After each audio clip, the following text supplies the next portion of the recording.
매일 성경과 함께하는 아름빛 교회의 말씀 묵상 아름빛 바이블 키트 시간입니다. 2023년 11월 17일 금요일 오늘 함께 묵상할 본문은 욥기 13장 1절에서 19절의 말씀입니다. 12장에서 욥은 친구들의 말에 이성적인 답변으로 대응했다면 이제는 친구들의 말에 대한 평가를 하나씩 나열하면서 감정에 호소합니다. 욥은 친구들의 말에 대한 자신의 생각을 전하면서 자신이 지금의 상황들을 어떻게 타개해 나갈 것인지 이야기합니다. 이러한 본문 내용 중 오늘 우리가 주목하여 묵상하고자 하는 말씀은 2절부터 5절까지의 말씀과 14절에서부터 15절의 말씀입니다. 너희 아는 것을 나도 아노니 너희만 못하지 않으니라. 참으로 나는 전능자에게 말씀하려 하며 하나님과 변론하려 하노라. 너희는 거짓말을 지어내는 자요 다 쓸모없는 의원이니라. 너희가 참으로 잠잠하면 그것이 너희의 지혜일 것이니라. 내가 어찌하여 내 살을 내 이로 물고 내 생명을 내 손에 두겠느냐. 그가 나를 죽이시리니 내가 희망이 없노라. 그러나 그의 앞에서 내가 행위를 아뢰리라. 친구들은 나름의 지혜의 말로 욥이 당한 고통에 대해 이야기했지만 욥은 자신도 친구들만큼 지혜가 있다고 말합니다.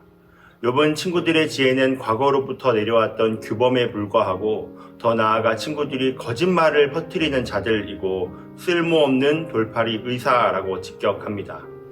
친구들이 욥에게 해준 처방은 마치 뼈가 부러진 사람에게 감기약을 처방해 놓은 거나 다름이 없었던 것이죠.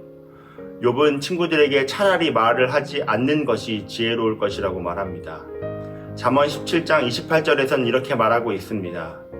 미련한 자라도 잠잠하면 지혜로운 자로 여겨지고 그의 입술을 닫으면 슬기로운 자로 여겨지느니라. 잘못된 말을 할 바에야 차라리 침묵이라도 하면 반이라도 가지 않냐는 것입니다. 그렇게 욥은 친구들을 침묵하도록 합니다. 때때로 우리는 우리의 생각과 경험으로 타인을 재단하며 그들의 아픔을 공감해주기보다는 마치 해결자가 되기 위해 나름의 처방을 내립니다. 자신이 명의가 된 것처럼 모든 상황을 분석하고 난 후에 처방을 내리고 약을 제공합니다. 그 처방이 잘 되었는지도 모른 채 말이죠.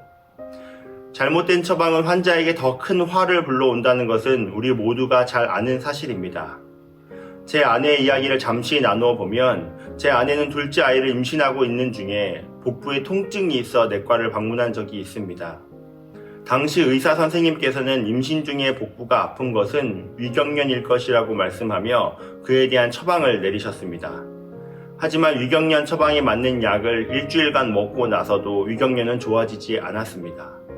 그래서 같은 병원의 산부인과를 몇 번 더 방문하며 나아지기를 바랬지만 지속적으로 위경련이라는 진단을 내리며 왜 낫지 않는지 자신도 모르겠다고 했습니다. 시간이 지나며 통증은 더 심해졌고 다른 병원을 찾았을 때 위경련이 낫지 않는 이유를 알게 되었습니다. 아내가 통증을 느꼈던 이유는 위경련이 아니라 담낭결석 때문이었습니다. 진단이 잘못되었으니 당연히 그에 따른 처방도 달라 치료가 되지 않는 것이었습니다. 차라리 잘 모르겠으니 다른 병원에 가보라고 했으면 고통의 시간이 줄어들었겠지만 그렇지 않았습니다. 임신 중 복통은 위경련이라는 경험의 지식이 다른 질병일 수 있다는 시야를 가려버린 것이죠. 인간의 지혜와 경험은 오히려 치료를 주는데 방해를 하는 요소가 되곤 합니다. 경험이 독이 되는 것입니다. 욥은 친구들을 나무라기 전에 이미 자신이 어떤 의원에게 가야 할지를 말했습니다. 참으로 나는 전능자에게 말씀하려 하며 하나님과 변론하려 하노라.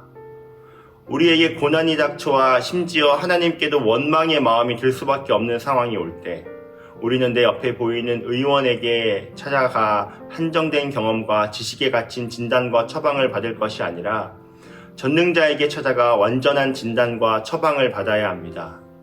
욥은 14, 15절 자신이 앞으로 진정한 의원이신 하나님께 어떠한 각오로 나아갈 것인지 말합니다. 내가 어찌하여 내 살을 내 이로 물고 내 생명을 내 손에 두겠느냐. 그가 나를 죽이시리니 내가 희망이 없노라. 그러나 그의 앞서 내 행위를 아뢰리이다.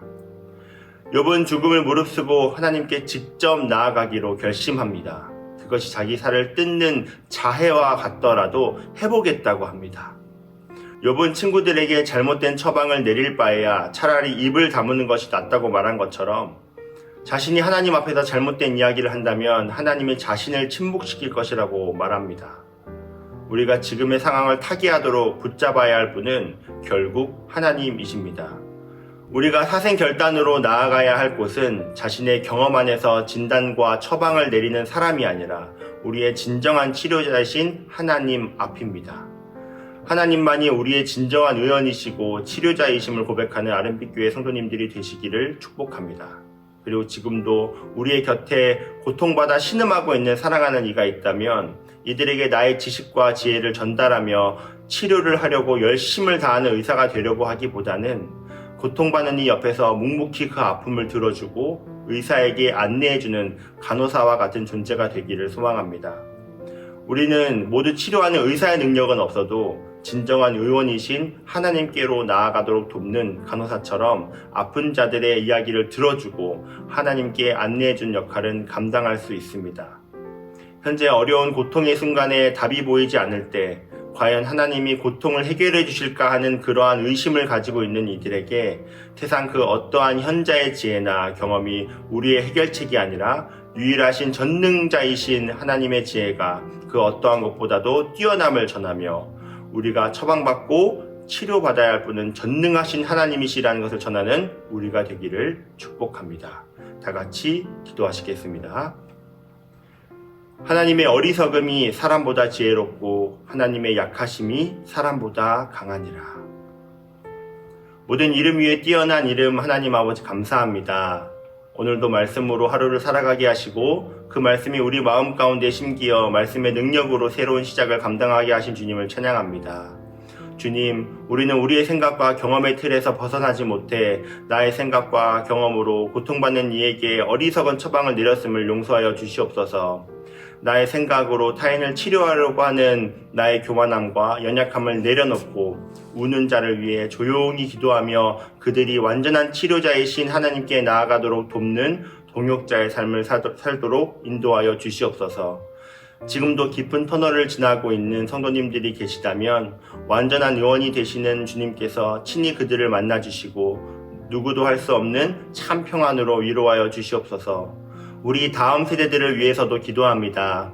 우리의 다음 세대들이 위기가 닥쳤을 때 사람의 경험에 의존하는 삶이 아닌 하나님께만 의존하며 살아가는 우리 아이들이 되게 하여 주시옵소서. 오늘도 나의 마음 가운데 오셔서 옳은 진단과 처방을 내려주시고 주님이 주시는 완전한 말씀으로 오늘 하루를 새롭게 하여 주시옵소서. 감사드리며 살아계신 예수 그리스도의 이름으로 기도합니다. 아멘.